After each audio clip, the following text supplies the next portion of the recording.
Yo, what's going on, guys? It is Fox98 here. Welcome back to a brand new video of my F1 2020 My Team career mode for you guys today here on the channel. Today, we are here for round number 2, which is the Bahrain Grand Prix, Season 2 of this career mode. If you end up enjoying it, feel free to drop the video a like and subscribe to the channel if you're new around here as well, to see more F1 2020 content and to help me push for 20,000 subscribers, because who wouldn't want me to get there apart from those that don't like me? But nevertheless, we're going to get straight on with things then. So as you can see, having a look at the R&D tree, we've got 2 upgrades for the durability on the way. We've then got 2 upgrades to the powertrain that are on the way.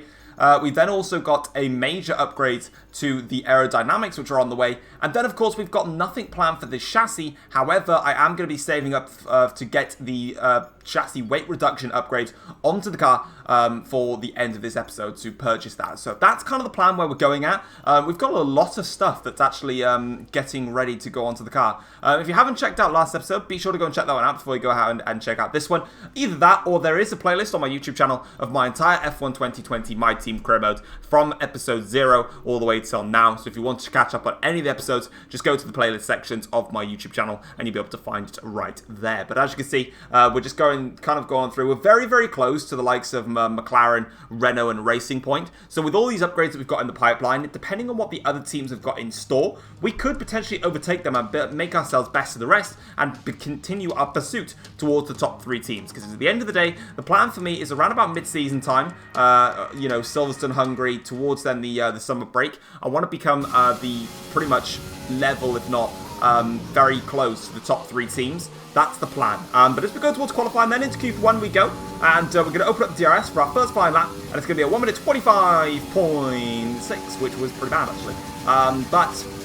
We're going to cross the start finish line there and complete that lap time. And I decided to just take a wild gamble. So I was in P14, and I decided to just simulate the session. So did it work? Well, I'm not in P14 anymore. This isn't going to be very good. I think I've just made a big mistake. No.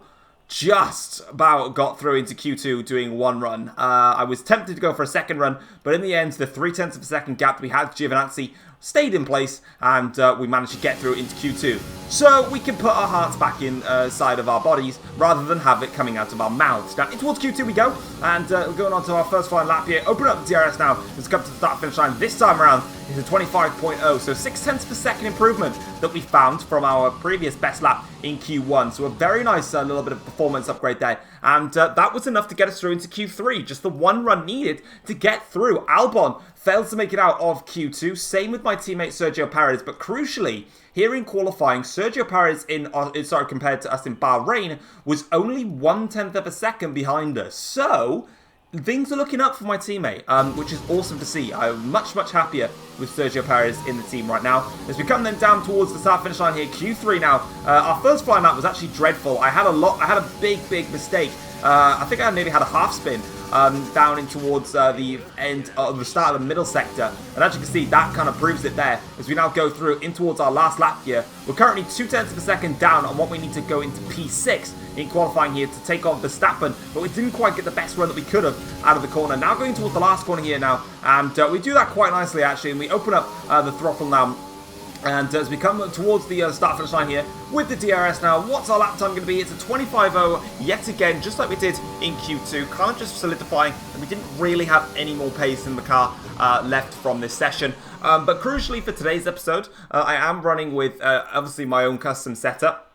But I've actually gone a little bit different with my own setup. I've been exploring a little bit. So here in Bahrain, I've made the ride height quite low. I've left that default normally, but this time around, I've actually decided to significantly lower the ride height in order to get a lot more straight line speed out of the car. The lower the ride height, the more straight line speed you can get on your car. Yeah, I feel like that might actually be hindering me a little bit in the corners. However, it is seriously putting inroads in our straight line speed areas. So I'm happy with that. And as you can see now, we're going to go straight to the grid here for the start of the Bahrain Grand Prix. This time around, I'm not really going to bother letting Crofty commentate over it because, I mean, I can't be bothered anymore. So if you guys want the full race introduction back in again, let me know. But in theory, I mean, I don't think it's necessary. And plus, I'll be pre-recording in advance anyway.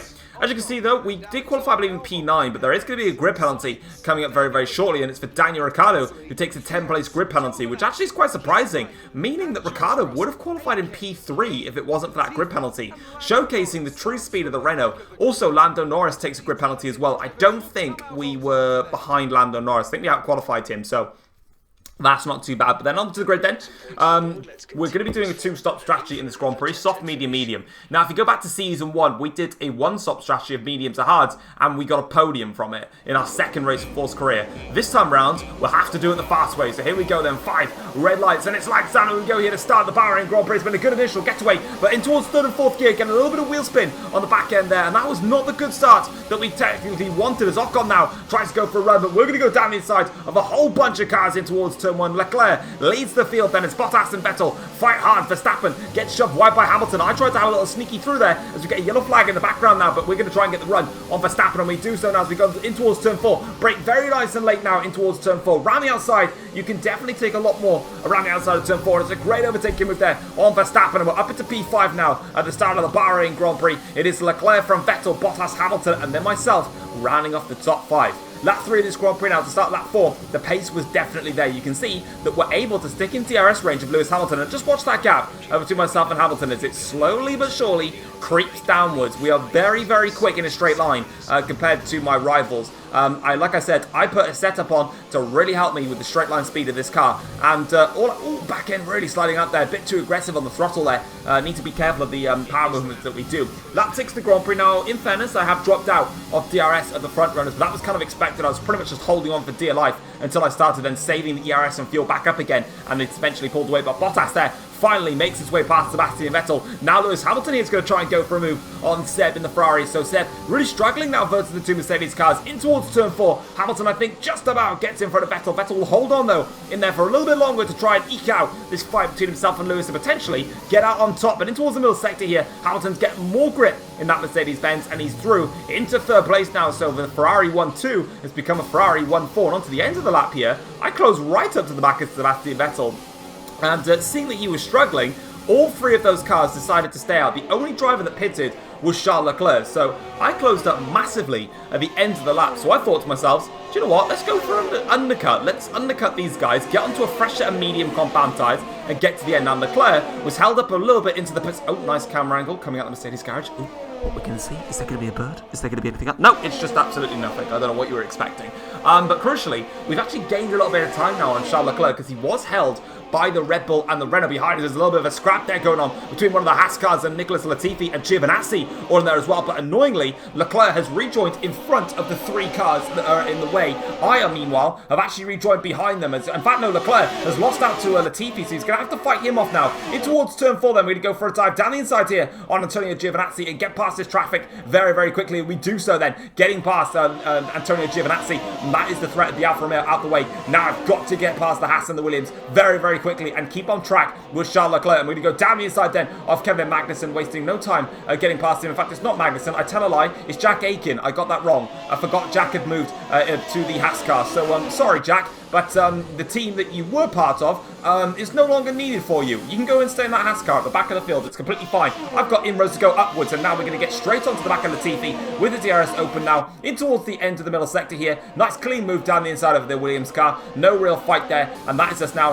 comfortably through, and we're only 1.7 seconds behind Charles Leclerc, which is actually very, very strong. Remember, of course, Leclerc was out in front by quite some distance, actually. So we probably gained about 3-4 seconds on the Ferrari driver. So in all, it's been a very positive phase, actually. Now we're going to ride on board with the rest of the lap, and now we need to see if the undercut has worked. Remember, we had to get past a lot of traffic in the early phases, so this is going to be crucial now to see if we can get in front of our rivals and potentially reignite our charge in this Formula 1 Bahrain Grand Prix. Let's have a look now. They're coming out of the pits. Vettel, we've done the undercut on Hamilton now. This is going to be very, very close in towards turn 1. Hamilton's got the inside line. We've got the outside line. Fresher tyres as well on that Mercedes, but we've got ours up to temperature, and it's the move done then. So the undercut has worked on both Vettel and Hamilton, with Bottas staying out for one more lap, which is crucial. Now onto lap 8 of the Grand Prix here. Leclerc is onto the back of Pierre Gasly, but he can't find a way through, and the traffic is definitely going to be something that I'm going to take advantage of. But Leclerc, though, is fancying a run on Pierre Gasly towards the second to last corner, and he does so. Great move there from Charles Leclerc, but crucially, he's going to give free DRS to Pierre Gasly, so Gasly can come back at him, but Gasly actually comes into the pits, which does mean that on the start-finish straight now, Leclerc's not got DRS because he made the move before the DRS zone, so a big error here from Charles Leclerc, because now, here comes the forced Korean torpedo down the inside now on Charles Leclerc, but we go in too deep on that move, and now Leclerc switches back on us now as we make the run towards turn 4. But we've got another bite of DRS coming up right now. Leclerc goes defensive to the inside line. We'll take this one to the outside line now as we go breezing on through around the outside, but we go a little bit wide there. Leclerc comes back at us once again now in towards the middle sector here of this circuit. Now in towards the middle sector. It's going to be so close between myself and Leclerc. We hold it on in there though, and just about now as we go in towards the next hairpin, Leclerc has the inside line. We'll have the outside line. I'm going to tighten up his apex as much as I can, force his exit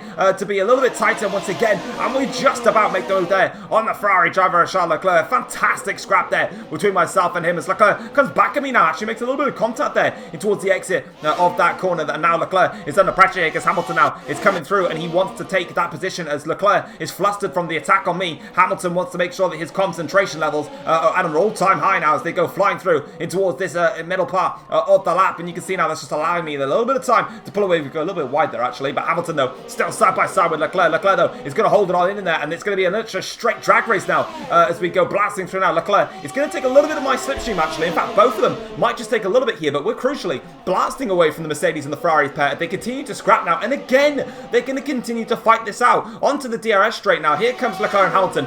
Both have got DRS here because we're just about in the 1 second window myself. Hamilton's pulling ever so slightly ahead. Vettel now is going to come through and make this one through wide towards turn 1. I think Vettel's got this one. He does so. So Vettel with a beautiful double overtake there on Hamilton and Leclerc. Leclerc now drops back behind both Mercedes cars because Bottas is going to fly through as well, and he does so. So Leclerc was in front of myself. In the space of 1 lap, Leclerc has been overtaken by 4 cars there. So Charles really struggling in this phase of the Grand Prix. But for me, my concentration is very much set on the guys in front, not the guys behind, because Vettel, as you can see, is 7/10 of a second behind me, so he's very, very close. But I'm focused on overtaking as much of the traffic as we can because, and crucially, we have to overtake in this race to win. That's the purpose now. As we go for an attack here on Lando Norris, go down the inside into towards turn 1. Turn 1 was a very rough corner for me all weekend long. I just couldn't get the car slowed down in time for that corner to where I normally brake. But as we now go up towards turn 4 here, Lando Norris is not done with us just yet. He wants to fight this one out. Now towards turn 4 we go. We're going to take the inside line, drop it into second gear for a little bit of extra rotation in there,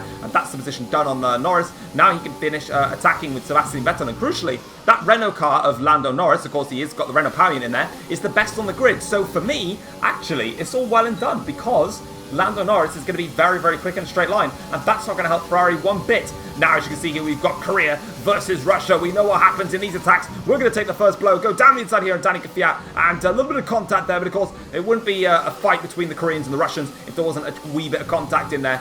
So we do so, and we get past that. A little bit of a bargey move, but at the end of the day, the move is the move, and that's what we needed to do then. And now we've got Raikkonen and Sainz to fight with. Lap 14 in the Grand Prix now though, and all of the tyres as George Russell there is out of this Grand Prix in the Haas car. So bad news for him and his move in Formula 1. Of course, he left Williams to join Haas, and unfortunately, it's going to be mechanical failure there that puts him out of this Bahrain Grand Prix. But all those guys that started on the medium compound tyres are now in for their hard tyres, which means now that we have the net race lead. Of course, overtaking Leclerc and then undercutting Vettel, Bottas and Hamilton in the pit stops means that we've got a Mercedes car actually though, sorry, we've got a Mercedes car that's a yellow flag in the middle sector there. So someone's had an issue. It was Lewis Hamilton that had a problem. So what happened to Hamilton then? As he goes through towards the middle sector here, and it goes on through. Oh, he's lost the car. That's a huge spin there. And he's he's lost all of his front wing there. So that's an awful crash for Lewis Hamilton. Let's have another look at this then. So as he goes through towards the end of the middle sector now, is he going to clip that curb? He does so. You clip that curb, and that car and it just sends you off balance then, and it's a big impact into the wall there. That's very lucky that he didn't actually get retired from the Grand Prix with that crash there, but it's a huge impact there for Lewis Hamilton. And on to lap 17 of the Grand Prix now. We are struggling a little bit for tyres, and we are going to come in now for our second Grand Prix stop, and going in for the medium compound tyres. Of course, Vettel actually stays out for another lap. Same to with Bottas, and we're going to get a 1 lap undercut on them. Leclerc pits now for his second stop of the Grand Prix. But look at the top left-hand corner now, because Leclerc pits onto hard tyres Whether Ferrari just didn't have any medium tyres left for Leclerc, I don't know. But we now have better tyres than Charles, which is great because we can now just press on with our own race and make sure that we stay in front of him. So he's not really going to be a threat in this race anymore as we go very deep then in towards turn 1, and that is close to us, but Leclerc rejoins behind Raikkonen. So to add insult to injury then for Charles Leclerc, not only is he now on the hard tyres at the end of the race, which is a waste of time, he's now stuck behind Kimi Raikkonen, and that's awful for him. Lap 20 of the Grand Prix, and the undercut has reworked again on Vettel and Bottas. We're still in front of them. Now we've got 3 more drivers on the hard compound tyres to overtake. First up is Carlos Sainz. Then it's my teammate Sergio Perez. We set the fastest lap of the race so far. Is in second place. Oh, Vettel's just done that fastest lap. Never mind then. But here we go now on Carlos Sainz now. In towards the first corner. Get the braking zone perfect this time around. A little bit of a bump then on the exit there. But we get through on the McLaren driver. Next up then, my teammate Sergio Perez. He didn't make it into Q3, but he's doing the one-stop strategy that repelled me to a podium last time out. So Sergio Perez now, he's in a net P2, so it's a straight fight now. This is something that I wasn't expecting to have already in this Bahrain Grand Prix, but myself versus Sergio Perez here. This is for position, and it's for P2 now in the Bahrain Grand Prix. Perez now is using a lot of ERS to defend this position. We're now going to go for it here on my teammate. Down the inside on Sergio Perez. We go in too deep into turn 1. Perez comes back at us again. A little bit of contact between myself and my teammate. Got to be very careful with this overtake now. Run up towards turn 4. Use some ERS now. Perez goes towards the inside line to defend this one. We're going to go around the outside of our teammate Sergio Perez, leaving some room in there. Anyone else, and I would have cut off the chicane there. But Perez now just about loses out there. We go through towards the middle sector, and we're just in front of Sergio Perez, but he is still in the podium places. Sainz is still behind him. Vettel, though, is now the next man to attack Sergio Perez, so it might just be that Perez is going to lose out to P3. But for us, though, the one-stop strategy is working nicely for Albon, but the two-stop strategy is working even better for us because we're doing exactly what I love doing in Formula 1, and that is going all-out attack. And here comes Alex Albon right behind me now because we just breezed past that Red Bull car. That was absolutely not a challenge in the slightest then as we get in towards the first corner, and luckily we actually brake for the first for turn 1 for once in our life. Perez, though, has been overtaken by Sebastian Vettel, so annoyingly there, my teammate loses out on the podium place, but we can obviously focus on ourselves now as we take the lead of the Bahrain Grand Prix.